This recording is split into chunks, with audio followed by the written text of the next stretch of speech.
1974, Friday, 6:30. The queue was already out the door. Not a restaurant. Not a delivery. Not anything you ordered on a phone. A chip shop on a corner, open on Fridays, sometimes Saturdays, run by the same family, operating by rules nobody had written down and everyone understood. 13 of those rules.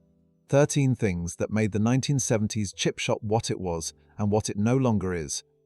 Number 13 only made sense if you were from the right part of England. Number 2 was made illegal.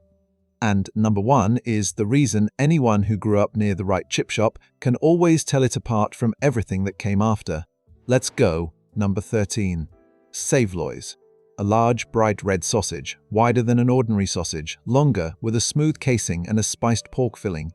Kept warm in a heated cabinet on the counter, displayed alongside the fish and the chips, available to anyone who wanted something other than the main event. Saveloys were a staple of chip shop counters throughout London and the southeast. The name has French origins. The word comes from a tradition of spiced sausage that arrived in Britain in the 19th century and found its place behind the chip shop counter as something cheap to keep. Warm, easy to sell, and requiring no preparation. The further north you went, the less common they became. Yorkshire and Lancashire chip shops largely didn't stock them. Some chip shops in London and Essex still have them on the counter.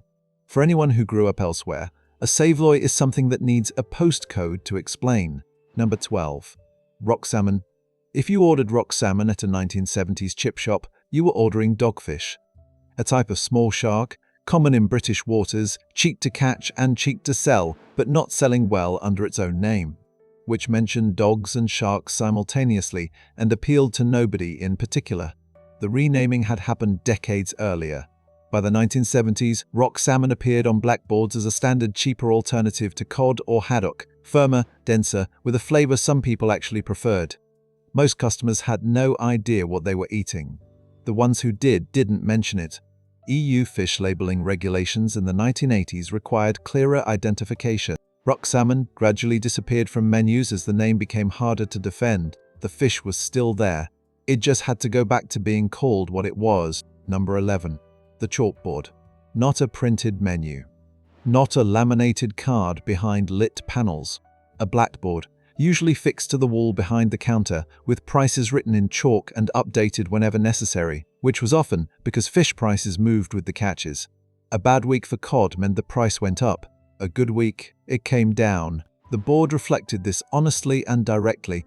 There was no fixed national pricing, no corporate standardization, no head office deciding what haddock cost this quarter.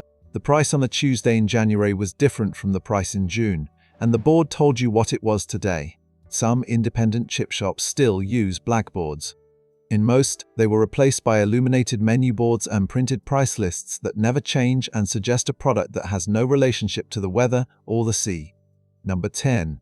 Pickled eggs. A large glass jar, usually near the till, filled with hard-boiled eggs in malt vinegar. Slightly cloudy, the eggs slightly rubbery. The vinegar smell reaching you from across the counter. 4p each in the mid-1970s, 5p toward the end of the decade. Pickled eggs at the chip shop were not universally purchased. They were not universally liked. But they were universally there, a fixture of the counter that nobody questioned and most people simply acknowledged. You knew they were available. Whether you ever actually bought one is a different matter. They turn up occasionally in chip shops today, more as a period gesture than a standard offering. The large cloudy jar on the counter, considered and then ignored by most customers, has largely gone. Number 9. The wooden fork. 2-prong, small. A single piece of pale wood, slightly rough at the edges, folded into the paper with the chips and the fish. Sometimes not included at all. The wooden chip fork was designed for one purpose, eating hot chips from a paper parcel without burning your fingers. It achieved this adequately. The prongs were slightly too short. The wood occasionally splintered. On windy days, holding the paper open and operating the fork simultaneously required a technique most people developed without thinking about it. They were phased out through the 1980s and 1990s, replaced by plastic forks, then by awareness that plastic forks created their own problems. Then by the return of wooden forks that were nothing like the originals. The specific pale roughness of the original is gone. Coming up, a tradition that meant a 1970s chip shop was, for most of the week, simply not open. Subscribe if you haven't. We're here every week, and this list is still going. Number 8. Mushy peas with mint sauce. Bright green, warm, slightly textured. Served in a small container or spooned into the corner of your paper alongside the fish and chips. And in many northern chip shops, Yorkshire, Lancashire, parts of the Midlands, with mint sauce poured over the top without being asked. The mint sauce was not an optional extra. It was assumed. The combination of mushy peas and mint sauce is as specific to the north of England as the peas themselves, and as invisible to anyone who grew up south of Derby. Mushy peas are still available in many chip shops. The mint sauce appears in traditional northern shops and has largely vanished everywhere else. The habit of pouring it without asking, of knowing that this is what mushy peas are for, has gone with it. Number 7. Scraps. The batter pieces that came away from the fish during frying, small, irregular golden fragments with no fish inside, accumulated at the bottom of the fryer and, in most chip shops through the 1960s and 1970s, were scooped into your paper bag alongside the chips, without being asked and without being charged for. The name changed depending on where you were. Yorkshire, scraps. Lancashire, bits. Parts of the Midlands, crackling. The South, batter pieces, often sold for a penny rather than given away. The regional argument about what to call them has never been fully resolved and shows no sign of resolution. The tradition of free scraps has largely ended. Some chip shops still offer them, but sold, not given. The distinction, for anyone who remembers the other way, matters considerably. Coming up, number 4, a queue that formed on the pavement before the shop had even unlocked the door. Number 3, required no plate, no cutlery, and no table. Number 6, Friday only. Most chip shops in 1970s Britain did not open every day. Many operated on Friday lunchtime and Friday evening only. Some added Saturday lunchtime, and that was the working week done. The Friday connection ran deeper than convenience.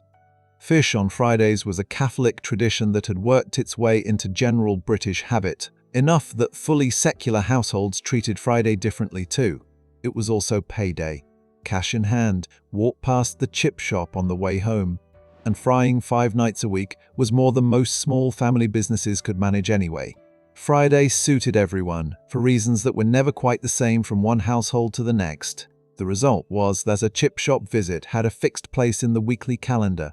You couldn't go on a Wednesday because it wasn't open. This gave the whole thing a weight it wouldn't have had otherwise. It was weekly. It was Friday. It meant something specific. Number 5. Salt and vinegar, on for you. You didn't apply your own salt. You didn't shake your own vinegar. The person behind the counter did it, over the open paper before wrapping, and asked first, salt and vinegar on. You said yes or no. They applied it. The paper was folded. That was the decision, made and completed. The specific moment of the vinegar hitting the chips, the sound, the steam that rose immediately, the smell sharpening all at once, happened on the other side of the counter and was presented to you as a finished thing. Self-service condiment stations arrived through the 1980s.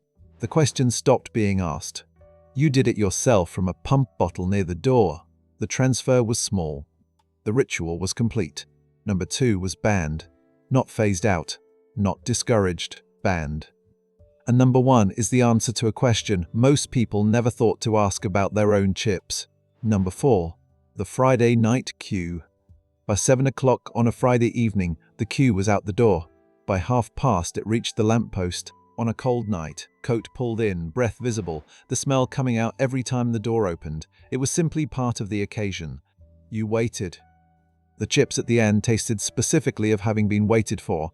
The Friday night queue was a social institution. Neighbors encountered each other. Children stood with parents. People from the pub joined after last orders.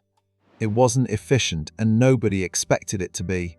The waiting was inside the experience, not a problem with it. Hit the like on this one. It's what puts this film in front of the right people. Number 3. Eating from the paper in the street. No plate. No table. Sometimes no fork. The paper was opened, partially to hold the heat, and you ate at the corner, or walking home, or sitting on a low wall with the parcel on your knees. Chips out with your fingers. Batter breaking apart. The vinegar had soaked through the paper by now, and the paper itself was softening at the edges. This was not a concession. It was the design. A 1970s chip shop had a counter and a fryer and a door. It did not have tables. You received your chips, you went outside, and you ate them on the way home. By the time you arrived, the paper was empty. The walk was the dining room. If you're not subscribed yet, do it now. New film every week. Number 2. Newspaper wrapping. The chips came wrapped in actual newspaper. The Daily Mirror, or the News of the World, or whatever, was behind the counter from last Tuesday. The paper absorbed the grease. The grease warmed the ink. The smell was vinegar and chips and newsprint at once, a combination that existed nowhere else. Food safety regulations in the early 1980s ended this. Printing inks of that era contained compounds now identified as harmful, and the concern that they were transferring into hot, greasy food was not unreasonable. The transition to white paper bags and grease-proof wrapping was a straightforward food hygiene decision. The chips tasted the same. The smell was not the same. Everyone noticed. Nobody said it directly. Number 1. Beef dripping. That was the difference. Chips fried in beef dripping rendered fat from beef suet, held deep and very hot, taste entirely different from chips fried in vegetable oil. Not slightly different, completely different, denser, richer, with a depth that stays. Most chip shops switched through the 1980s and 1990s. Cost, health guidance, and shifts in what customers expected. A few still use dripping. When you find one and order chips, you understand immediately, and with some precision, what every fryer smelled like on every Friday night. That's always been the one. 13 traditions. Ordinary on a Friday night in 1970. Nearly all gone now. Which of these did your chip shop have? And which one do you miss most? Tell us in the comments. We read every single one. Subscribe and hit the bell. The next film is right there.